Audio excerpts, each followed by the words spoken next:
प्यारे मित्रों नमस्कार। आज का दिन है शनिवार। कागज कलम लेके हो जाइए तैयार, क्योंकि महत्वपूर्ण प्रश्न आ रहे हैं आपके सामने। और चैनल को लाइक सब्सक्राइब करके दिखाइए अपना प्यार। टेस्ट सीरीज संख्या 9 है। 160 प्रश्न कंप्लीट हो चुके हैं और जितने भी प्रश्न पूछे जा रहे हैं ये किसी न किसी बहुत महत्वपूर्ण परीक्षा में पूछे गए प्रश्न। जैसे कि ये सामने देख लीजिए, उत्तराखंड पीसीएस में पूछा गया प्रश्न है। बहुत पुराने प्रश्न नहीं है, 2020 का प्रश्न है। तो 2020 का प्रश्न तो संभावना है कि आपके टीजीटी में आ जाए, आपके पीजीटी में आ जाए। तो ये उम्मीद करके रखिए कि ये परीक्षा में प्रश्न आएगा। और देखिए, ये तो बहुत सरल प्रश्न है कि कामसूत्र में कितनी कलाएं पाई गई हैं। वात्स्यायन ने लिखा है कामसूत्र, उसमें कितनी कलाएं पाई गई हैं? 64, 62, 84, 72। तो इसका तो बहुत सरल जवाब है कि आप इसमें 64 पे टिक लगा के चले आएंगे। तो ये सभी प्रश्न कंपटीशन को नहीं पैदा करते हैं, कंपटीशन को वो प्रश्न पैदा करते हैं जो कि कठिन होते हैं। ये तो सभी लोग कर लेंगे। जो कठिन प्रश्न होते हैं उनको, जैसे कि ये 162 नंबर प्रश्न है, इनमें आप कंफ्यूजन पड़ जाएंगे, क्योंकि कामसूत्र का अनुवाद किसने किया? क्षेमेंद्र ने, अभिनव गुप्त ने, यशोधर पंडित ने, कि इनमें से किसी ने नहीं? तो यहाँ पे इस प्रश्न का जवाब शायद बहुत कम लोगों को पता हो कि यशोधर पंडित ने इसका अनुवाद भी किया था। ऑप्शन नंबर सी इसका सही जवाब हो जाएगा। ऑप्शन नंबर सी इसका सही जवाब है। चलिए अगले प्रश्न की ओर चलते हैं। 163 नंबर का प्रश्न। 163 नंबर का प्रश्न जो कि उत्तराखंड पीसीएस में पूछा गया प्रश्न है। उत्तराखंड पीसीएस में पूछा गया प्रश्न है। 2020 का मेंस का प्रश्न है और हरियाणा टीजीटी 2019 में पूछा गया प्रश्न है। अब ये देखिए, ये प्रश्न क्या कह रहा है आपसे कि भरत मुनि के रसों की संख्या कितनी बताई है। भरत मुनि ने अपने नाट्य शास्त्र में रसों की संख्या कितनी बताई है? 8, 9, 6 या 10? भरत मुनि के अनुसार रसों की संख्या 8 है, क्योंकि इन्होंने शांत रस को रस नहीं माना है, जबकि अभिनव गुप्त ने शांत रस को रस माना है। अभिनव गुप्त के अनुसार अगर कोई व्यक्ति शांत रहता है, उसके मन में कोई विचार नहीं आ रहा है, जब वो एकदम शांत अवस्था में है, तभी उसके मन में एक रस की उत्पत्ति हो रही जो उसे शांति का सुख दे रही है, वो शांत रस है। इसी तरीके से 164 नंबर का प्रश्न, ललित कलाएं कितने प्रकार की होती हैं? अब देखिए, कला तो दो प्रकार की होती है, एक होता है उपयोगी कला, दूसरा होता है ललित कला। अब उसमें पूछ रहा ललित कलाएं कितने प्रकार की होती हैं? क्या 3 प्रकार की होती है, 5 प्रकार की होती है, 7 प्रकार की होती है कि 6 प्रकार की होती है? तो ललित कलाओं की संख्या जैसा कि चित्रकला, मूर्तिकला, स्थापत्य कला और क्या नाम है कि काव्य संगीत, तो ये 5 हो गई। तो ये ललित कलाएं हैं जो कि श्रृंगार का भाव पैदा करती हैं, जो जिनमें जो कि उपयोगी नहीं है वो ललित कलाएं हैं। तो ये 5 प्रकार की हैं। ऑप्शन नंबर सी यहाँ पे सही है। अब इसी तरीके से 165 नंबर का प्रश्न है। 165 नंबर का प्रश्न भी उत्तराखंड पीसीएस में पूछा गया है और कई परीक्षाओं में पूछा गया है, जबकि राजस्थान पीसीएस में पूछा गया, उत्तराखंड SSC LT में पूछा गया है। और देखिए, ये प्रश्न इतना महत्वपूर्ण है कि कई परीक्षाओं में पूछा गया है। जैसे 2020 में 2 बार पूछा गया, उत्तराखंड में ही पूछ लिया गया है। इसके अलावा 2005 में पूछा गया, 2017 में, 2018 में। तो समझ लीजिए इस प्रश्न की महत्ता कितनी है, ये प्रश्न कितनी बार पूछा जा चुका है। तो ये प्रश्न क्या कह रहा है कि कौन से प्राचीन ग्रंथ में यह उक्ति लिखी हुई है, कला नाम प्रवरम चित्रम धर्म अर्थ काम मोक्षदम। कला नाम प्रवरम चित्रम धर्म अर्थ काम मोक्षदम, ये किसमें लिखा गया है? क्या चित्रसूत्र में लिखा गया है कि वाल्मीकि रामायण में लिखा गया है कि चित्र लक्षण में लिखा है, भयजीत की चित्र लक्षण में लिखा गया है, ये भरत मुनि के नाट्य शास्त्र में लिखा गया है? तो इसका जो सही जवाब है चित्रसूत्र सही होगा। चित्रसूत्र में लिखा गया है कला नाम प्रवरम चित्रम धर्म अर्थ काम मोक्षदम। अब ये चित्रसूत्र जो है ये विष्णु धर्मोत्तर पुराण की एक का एक खंड है। चलिए, ऑप्शन नंबर ए यहाँ पे सही जवाब है। अगला प्रश्न 166 नंबर का प्रश्न। अब देखिए, ये महत्वपूर्ण प्रश्न है और यही सब प्रश्न आपके कंपटीशन में काम आएंगे। यही सब प्रश्न आपको भीड़ से अलग करेंगे। कैसे? देखिए, कह रहे विष्णु पुराण में कितने प्रकार के रंग बताए गए हैं? विष्णु पुराण में कितने प्रकार के रंग बताए गए हैं? क्या है 4 प्रकार के हैं, 5 प्रकार के हैं, 6 प्रकार के हैं कि 7 प्रकार के हैं? अब देखिए, अगर कोई इस बारे में जानकार है कि हाँ प्रश्न सामने से गुजरा है कि हाँ यार विष्णु पुराण में कुल मिलाकर के 5 प्रकार के प्रमुख रंग बताए गए हैं, ये प्रमुख रंगों की बात की गई है। मुख्य रंग, कितने मुख्य रंग होना चाहिए यहाँ पे? मुख्य रंग, एक मुख्य रंग के बारे में पूछा गया है। कितने मुख्य रंग हैं? तो विष्णु पुराण के अनुसार 5 प्रकार के मुख्य रंग हैं। विष्णु पुराण में 5 प्रकार के मुख्य रंग हैं। और ये मुख्य रंग कौन से हैं? पीला, लाल, नीला, ये तो 3 हो गए जो कि सामान्य तौर से मुख्य रंग है। पीला, लाल, नीला के अलावा सफेद, काला और मिला दीजिए तो 5 प्रकार के मुख्य रंग ये हो गए। पीला, लाल, नीला के अलावा काला और सफेद मिला दीजिए तो 5 प्रकार के मुख्य रंग हो गए। ऑप्शन नंबर बी इसका सही जवाब है। अब 167 नंबर प्रश्न इसी तरीके से कह रहा है। 167 नंबर प्रश्न कह रहा है भरत मुनि के नाट्य शास्त्र में स्थायी भावों की संख्या कितनी है? भरत मुनि ने जो नाट्य शास्त्र बताई है उनमें स्थायी भाव की संख्या कितनी है? जितनी उन्होंने रसों की संख्या बताई है, और रसों के आधार पर ही तो स्थायी भाव बताए जाते हैं। जितने रस हैं उतने ही स्थायी भाव हैं। तो 8 प्रकार के रस हैं। 8 प्रकार के रसों में श्रृंगार, हास्य, करुणा, रौद्र, बीज, भयानक, विभत्स, ये सभी के प्रकार 8 प्रकार के रस हैं। और देखिए, और इनमें जो है रति, क्रोध, उत्साह, जुजुप्सा, हास, शोक, विस्मय, भय इत्यादि की अनुभूति होती है। तो ये क्या नाम है कि 8 प्रकार के रस, 8 प्रकार के स्थायी भाव है। ऑप्शन नंबर ए यहाँ पे सही जवाब हो जाएगा। चलिए, इसी प्रकार से 168 नंबर के प्रश्न की ओर चल रहे हैं। 168 नंबर का प्रश्न, 168 नंबर प्रश्न ये देखिए उत्तराखंड पीसीएस लेक्चर 2020 मेंस का प्रश्न है। और ये प्रश्न कह रहा है कि वास्तु विद्या का विशद विवेचन किसमें किया गया है? वास्तुकला का विशद विवेचन किसमें किया गया है? क्या ये देवता मूर्ति प्रकरण में किया गया है, कि रूपमंडन में किया गया है, अपराजित परीक्षा में किया गया है, कि मानसोल्लास में किया गया है? तो ये अपराजित परीक्षा में वास्तुकला के बारे में बताया गया है। वास्तुकला के बारे में अपराजित परीक्षा में बताया गया है। ऑप्शन नंबर सी यहाँ पे सही है। महत्वपूर्ण प्रश्न है, बहुत महत्वपूर्ण प्रश्न है, परीक्षा में पूछे जाने की इसकी बहुत संभावना है। 169 नंबर का प्रश्न, 169 नंबर का प्रश्न, 169 नंबर का प्रश्न आपके सामने आ रहा है और कह रहा है कि वैदिक साहित्य में धातु कर्म के रूप में जाने जाते हैं। जो कि धातुओं का जो कर्मकार है उसे क्या, उसको किस रूप में जाना जाता है? वैदिक साहित्य में, वैदिक साहित्य में क्या विश्वकर्मा के रूप में जाना जाता है, इंद्र के रूप में, कि त्वष्टर के रूप में, कि सूत्रधार के रूप में? तो वैदिक साहित्य में धातु कर्मकार के रूप में विश्वकर्मा को जाना जाता है। यही उस समय के सबसे बड़े कलाकार थे। चित्रकार, वास्तुकार, मूर्तिकार, सभी पौराणिक रूप से सबसे ज्यादा कलाकार विश्वकर्मा को माना गया है।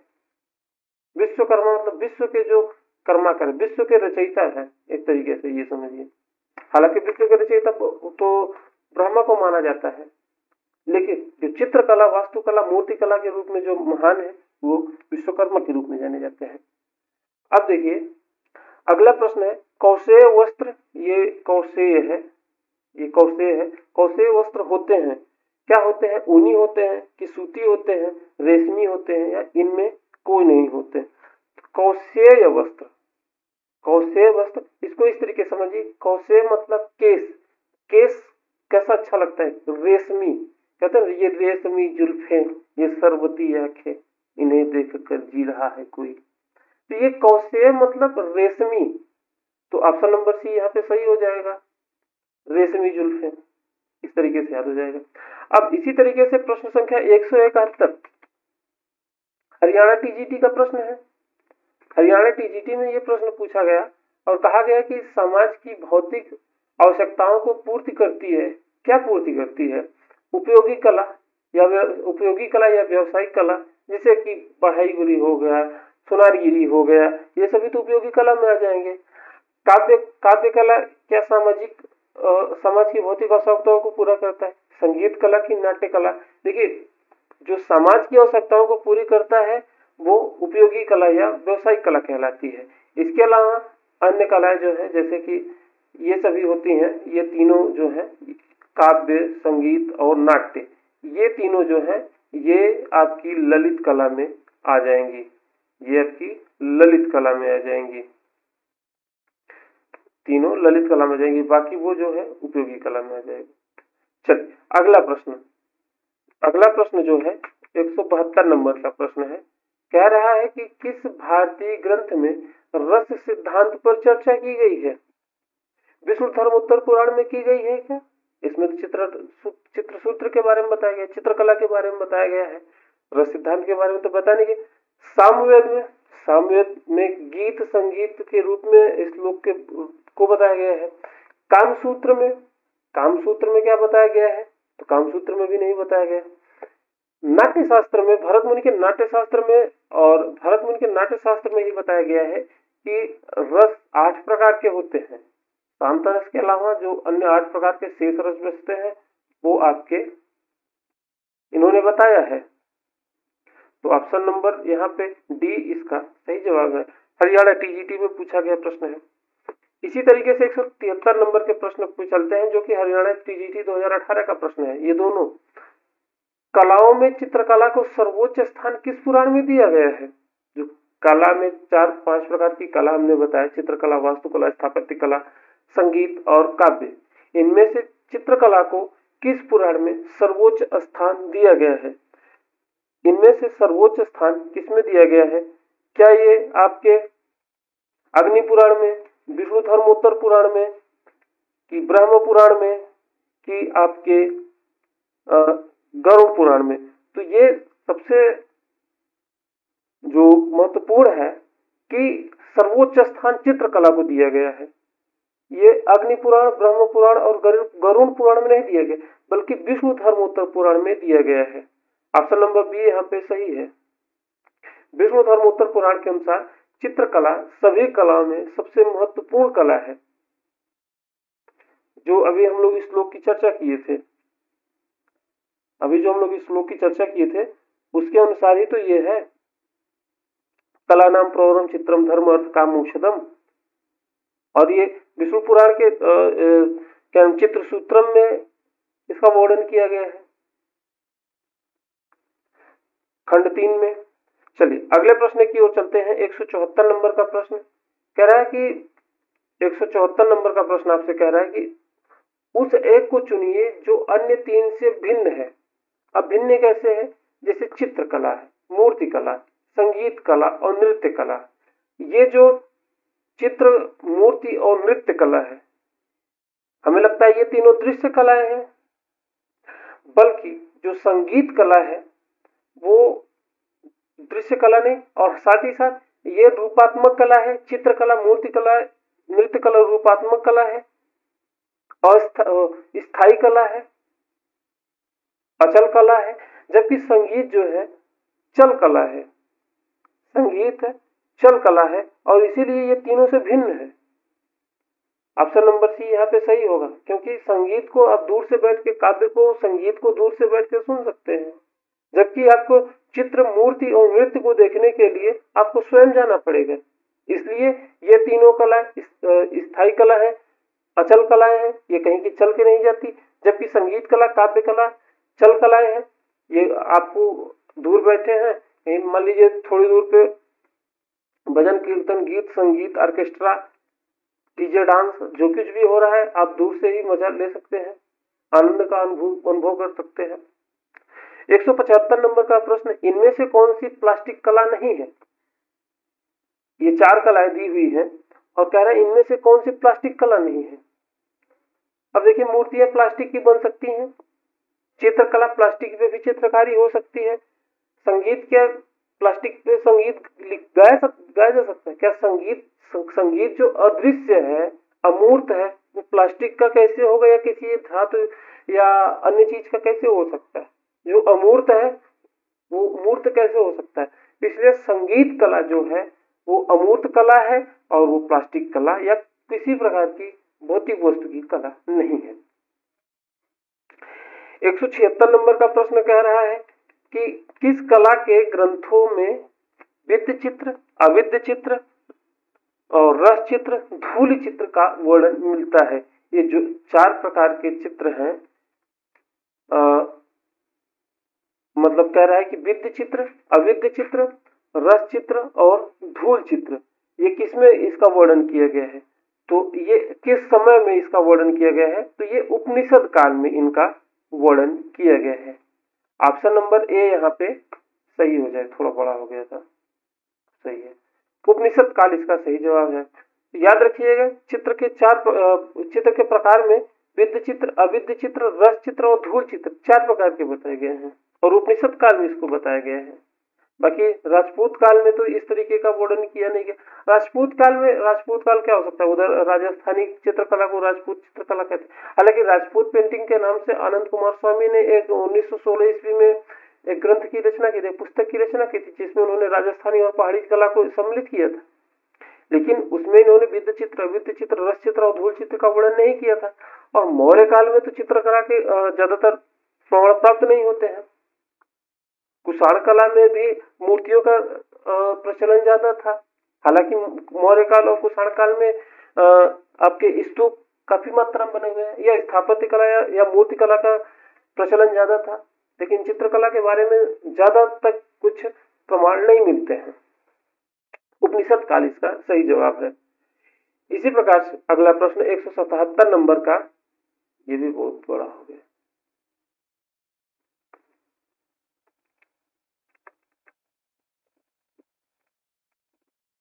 इसको थोड़ा छोटा कर दें। अब देखिए ये क्या कह रहा है कि पंडित क्षेमेंद्र के किस ग्रंथ में 300 से अधिक कलाओं का वर्णन किया गया है? पंडित क्षेमेंद्र, अब क्षेमेंद्र ने किस ग्रंथ की रचना की थी? क्षेमेंद्र ने कामसूत्र की रचना। अब यहीं से देख लीजिए कि ये अगर क्षेमेंद्र के ग्रंथ का नाम पता है तो 300, 400, 500 से हमको कोई मतलब ही नहीं रखना चाहिए। अगर क्षेमेंद्र के ग्रंथ के बारे में हमको पता है कि क्षेमेंद्र का ग्रंथ कला विलास है, तो इसके आगे हमको सोचना ही नहीं है कि हाँ कामसूत्र वात्स्यायन की है, शुक्रनीति शुक्राचार्य की है और नाट्य शास्त्र आपका भरत मुनि का है। तो सामने साक्षात आपको दिख रहा है कि कला विलास क्षेमेंद्र के होगी, जो कि कश्मीर के निवासी थे। कला विलास की रचना इन्होंने किया था, कला विलास नामक महान ग्रंथ की रचना किया था। चलिए 178 नंबर प्रश्न की ओर चल रहे हैं। 178 नंबर प्रश्न आपके सामने है